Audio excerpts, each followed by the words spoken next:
မခံစားနိုင်တော့မခံစားနိုင်လို့ဆိုမင်းဘာဖြစ်ချင်လို့လဲခက်ပြောမှာဘာဖြစ်ချင်လို့ဟမ်တိတ်ကြားချင်နေရပေါ့တိတ်ကြားချင်နေဖြည့်ပေးရမှာပေါ့ကျမဘာဖြစ်ချင်လဲဆိုတော့ကျမရှင့်ကိုဟိုလားမဖြေနဲ့ဦးမင်းမဖြေခင်ငါမေးတာကိုအရင်ဖြေအဖြေမလို့လေအခုရှင်မင်းနေတာဖြေမလို့အခုပြောနေတဲ့မေးခွန်းကိုပြောတာမဟုတ်ဘူးငါနောက်မေးမဲ့မေးခွန်းကိုပြောနေတာငါမေးတာကိုအရင်ဖြေဆက်ရှုပ်ရကြတယ်မှာမေးပြီးရင်ရှင်ကြားချင်နေတဲ့ဘာဖြစ်ချင်နေလဲဆိုတော့ကျမဖြေမယ်ရှင်းလားပြီးရောမေးပြီမင်းကိုချစ်လားဟမ်ကိုချစ်လားလို့မေးနေတာရှင်ယူနေတာရှင်နဲ့ကျမရံဖြစ်နေရနော်စကားများနေတာရံဖြစ်နေတာကိုသိတယ်လေကိုမေးတော့ရင်ဖြေပါမင်းကိုချစ်လား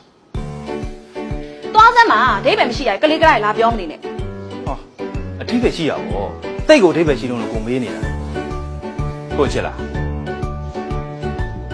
ဟိုင်လာမေးနေရတယ်ကိုချစ်လားလို့မေးနေရတယ်မသိဘူးတမ်းမသိပါတယ်ဖြေလိုက်ရင်ပြီးသွားမှာနော်တမ်းကိုချစ်လားတမ်းကိုချစ်လားလို့လာမမေးနဲ့မသိဘူးတော့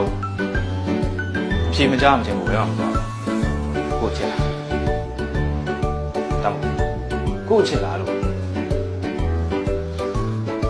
ချစ်လေကိုချစ်လားကိုမဖြေမချင်းမေးနေမှာတော့ကိုချစ်လားမရဘူးပါဇက်ကချစ်တယ်လို့ရှာတယ်ကိုနေတိရှင်ဘလို့ဖြစ်နေလဲချစ်နေတာကြားနေလို့ချစ်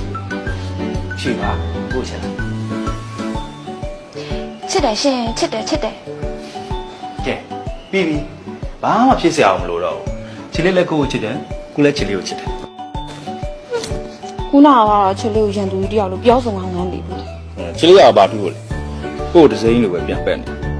ပတ်မှာပေါ့ကိုကမဟုတ်တာလားဆွဆွဲနေမင်းကလည်းမဟုတ်လို့လားလောက်တော့မှမဟုတ်တော့အော်မဟုတ်တာဘာဖြစ်လဲဘာဖြစ်ချင်လဲရှင်ကတော်ပြီဘာမှမဖြစ်ချင်တော့ချစ်လေးနဲ့ကို